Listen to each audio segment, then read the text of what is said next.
Welcome back to Data Center News Asia.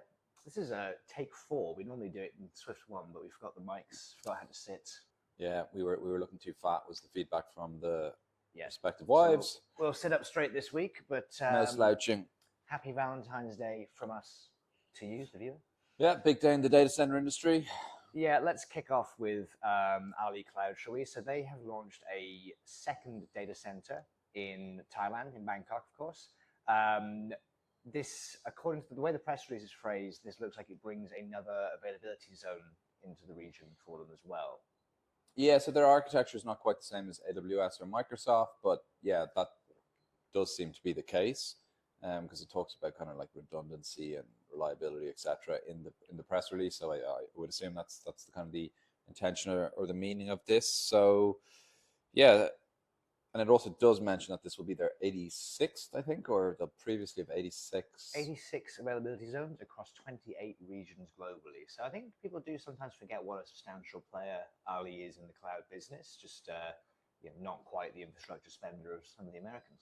Yeah, exactly. So I'm not sure if this is the 86th or they have 86 prior to this. But anyway, yeah, like I said, looks like a second AZ for Ali in Thailand. And for those who are a little newer, just to remind Ali, when they do these kind of announcements, that does not ever usually mean that they've built the data centers. This means they've taken capacity in colo space, yeah. So yeah, the first AZ 2022, so a couple of years later. There you go. So congrats to whomever that is in Bangkok that's taken that. Sticking with some of the businesses that have come out of China with great success, GDS, although to be fair, we should be talking about DayOne. It's just that DCD have phrased this as GDS. But GDS and the other investors in DayOne are seeking or considering a US IPO. This is reported by Bloomberg. So usual sprinkle of salt for some of Bloomberg's reporting on the sector. But yeah, I mean, that makes sense. It times up with everything else they've been talking about in the other raises. Yeah. Well, like obviously they had this successful raise at the end of last year, $2 billion USD, or in around that figure. So, yeah, potentially looking to list in the US and raise an additional 500 million to kind of support their continued growth and expansion. Yeah, it's an interesting question mark around going public when the trend still in the US is the take private of data center businesses. I think most people would say that the kind of capex you need to do major expansions would come from private markets these days and not necessarily for a public company. But on the other hand, we are in prime GPU AI hype territory, and I'm sure the valuations they'll get would be pretty attractive. Yeah, I think a combined strategy probably makes sense. Be interesting to see where this one goes, and good luck to the DayOne team. They raised $2 billion last year from Citadel and Baupost and SoftBank and the others that are the main backers now behind DayOne. So this would be an extra $500 million that they'd look to raise in addition to what they've got in their war chest at the moment. And that would deploy some of their European and Middle Eastern dreams as well as their Asia ones, of course. Potentially. Not going to speculate. Oh, well, that's what it said in the article. I'm not speculating. It's not my words. The words of Data Center Dynamics. Other congratulations or interesting play here from Seraya Partners. So these are probably in our sector best known as the backers of Empyrean data centers, Mark Fong, Amandine and the gang. And they are now launching a new platform here. This is, at the helm of this is Matthias Vukovic, the former Chief Investment Officer of Princeton Digital, Warwick Pincus alum, I guess, veteran. Matthias, I think, will be joining us in Japan, actually, at Digital Garden. So we'll dive into a bit more of the hows and whys of AQX, as they're calling it. But interesting here because on the Empyrean website, they're also in Japan.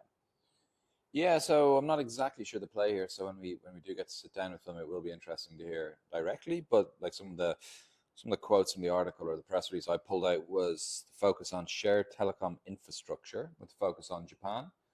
And another thing again mentioned in the I think this was a quote from Matthias was that Japan is actually the third largest digital infrastructure market in the world. So that's including things like towers and other digital infrastructure, not exclusively DCs, but I think they're trying to, and Matthias obviously was a Converge ICT prior to Princeton as well. His most recent job was J Tower, which is another tower company in Japan. So I wonder if that's... Yeah, so maybe it's kind of a hybrid edge AI, inference, just all the buzzwords in one. Funny timing, because there was actually a LinkedIn post for those of you like me lame enough to see Mark Gandhi's LinkedIn posts, and he was talking about how AI infrastructure is far more than data centers. I think he was reposting something from Zayo, but yeah, talking about towers, fiber, and all the infrastructure that goes around the AI-enabled future that we are hurtling towards at breakneck speed. So yeah, interesting. Maybe this is more than a competing data center platform, perhaps some sort of layered stack that Seraya Partners will be. Well, I doubt they're creating a competitor for themselves. That would be an unusual play, but not the first time we've seen it in this business. Yeah. But we'll wait till we have Matthias on the show to give a clear picture. But congratulations anyway on getting off the ground, and Seraya Partners on launching another business. Japan going gangbusters. Malaysia, this is AirTrunk, the second, there's JHB2, creatively named, adjacent to JHB1. Mm-hmm. Yeah. Yeah, funny enough, I actually thought they'd really announced this ages ago, so it's been kind of well known in the market for quite a while now. Checked out the site in January, currently being, well, at the time it looked like it was being used as a car park, but it's a big, nicely shaped site, as you mentioned, adjacent to, or very close to JHB1. Constitutes a nicely shaped site, James. Square or rectangle, not awkwardly shaped, is what I would say. I think site selection people would agree with that. 270 megawatts in the release by AirTrunk, again, mentions a major availability zone. So I think a kind of a hint at who the client and the pre-commitments are from. Also worth mentioning was the Green Lane pathway. So they're taking advantage of this, which is TNB, the Malaysian utility providers, kind of program to basically get energy to data center sites soon, or as quick as possible. I think less than 12 months mentioned in the article. We already, because AirTrunk have already taken down their share of the green power. There was the group PPA that we reported on last year. And the 30 megawatt I think is the on-site generation, and then there was it's the same corporate green power program. Yeah, so they've already bought their tranche of it. Yeah, I think there's a new one, right? Yeah, they're trying to bring more online. But yeah, I think let's see if they announce another load of green power for the second site as well. Congratulations to Ed and the site selection team on a nice square rectangular site. Yeah, that's like 400 megawatts they're going to have once JHB1 and 2 are fully built out. So that's crazy. Johor is crazy. Yeah. When you consider what 3 years ago is 10 megawatts the entire market. So yeah. Well, there you go. Congratulations to the team over there. New one from NTT. This is launches, so I presume this means go live. Oh yeah, they've got a picture of the completed building, which we'll have on screen now, I presume. This is Kolkata 4? No, Kolkata 1 and Bengaluru 4. Yeah, so we have been reporting on this asset a number of the last couple of years, in fact, like from when ground broke, etc. We checked out the site last year, actually, so April or May last year, we went and looked at the construction work. This is interesting because it's one of the first major projects in Kolkata, I never know how to say the new way, Kolkata, in India, which is obviously in the Bengal region, which has got like a huge population and pretty much, or a very, very small amount of data center infrastructure. So still relatively small numbers we're talking here. So the campus, once fully built, is 40. I think it's two buildings of 20 each. So the picture we have here is, I'm guessing, the first 20 shell. And what's come live or is coming live imminently is 6 megawatts. There you go. So demand in that part of the world is still pretty small. No AZs or anything, no regions, I should say, or anything like that up yet. But just the sheer population would suggest there will be in the not too distant future. Yeah, they also mentioned, this is worth mentioning as well. Bengaluru Campus 4. Bengaluru 4 campus, sorry. Yeah, so this is plans for a fourth campus in Bengaluru. This is one of these new developments they're calling Electronic City. Electronic City is the park, the industrial park. Yeah, that's the.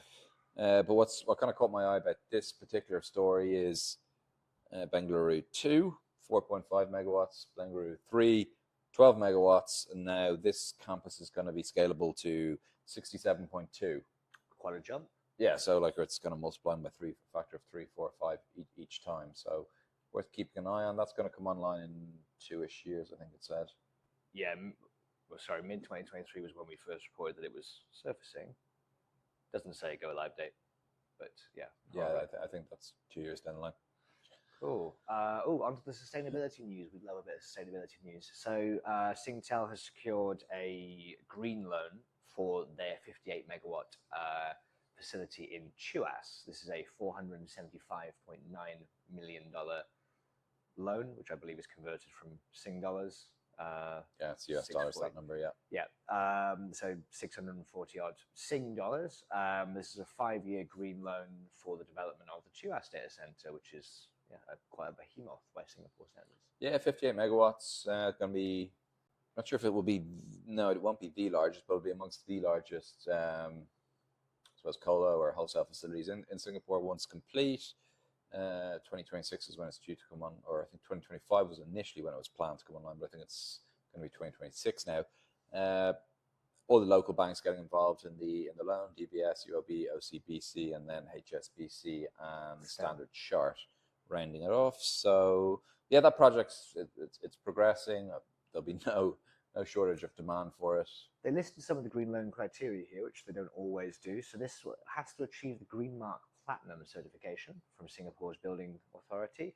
And they're committed to achieving Scope 1 and Scope 2 net zero emissions, so those are the emissions that don't include the third-party power purchase. So that's like burning stuff themselves and building materials, which would be still quite impressive. I'm not sure how they'll reach that. That'd be interesting to see what the plans are. Yeah, it could be interesting to get someone on the show just to explain a bit more about this, because some of these green loans, I think, are greenwashing. Others actually do have strong metrics behind them and are actually helping drive more sustainable deployments. So yeah, if someone wants to come on and talk to us about green loans for DCs, please drop us a message. Yeah, that would be an interesting one, actually. Let's get that set up. Also, Amazon, this is the India PPAs. This is the third one. There's a few that have been coming out this week. But yes, 180 megawatts of wind power in India, and JSW Energy is the counterpart. Yeah, so as you mentioned, a couple. So I'm not sure why they weren't all released together, but JSW is the most recent one on yesterday, I think. Then CleanMax and Blue Pine for an additional 199. So this is 379. Yeah, 379 megawatts of total PPA signed up, which is rather a large amount, and that's JSW Energy, CleanMax, and Blue Pine Energy. So the most recent one, JSW, is the biggest, 180 wind. Then CleanMax is 100, and then Blue Pine didn't quite get there, and it's only 99. Well, CleanMax and Blue Pine are both pretty substantial developers in India. I mean, CleanMax has 2 gigawatts of renewable assets across Asia. So that's a Brookfield platform. Blue Pine has quite a lot globally contracted with Amazon. I don't know too much about JSW at all, but I'm sure they're also pretty sizable based on the size of the deal. Yeah. Anyway, all wind. All hot air, all cold air. I've got 9 so far this year. So I can't remember what that's. Oh no, sorry. Amazon has signed 9 PPAs so far this year. So not just in APAC, but globally. I think further on the article, it goes on to talk about how they are still the largest corporate buyer of renewables in their various forms. There we go. Getting renewables done. We like to see it. And we should also point out there's one big senior hire to report this week as well. So I guess it's a overdue thank you for support and congratulations to Ed, the outgoing CEO of DC Byte. So Ed's moving on to a new role within the company. Chief evangelist, yeah, he's still within the business, and Ed's chief evangelizing. Yeah, Bernard Johnson will be joining us officially from the 3rd of March. This is a hire from a position of strength, so I think our best ever year last year as well. So a lot of exciting things in the pipeline, and yeah, looking forward to welcoming Bernard from the 3rd, and he'll be out in this part of the world, probably actually in March. So do reach out if you'd like to catch up and hear the latest plans. Yeah, as a reminder, if you want to go beyond the 15-minute segments of us reading the headlines and get into the analysis with the DC Byte team, do contact them. And yeah, congratulations, Bernard. Welcome to James' team. Yep, great. Thanks, everyone. Cheers.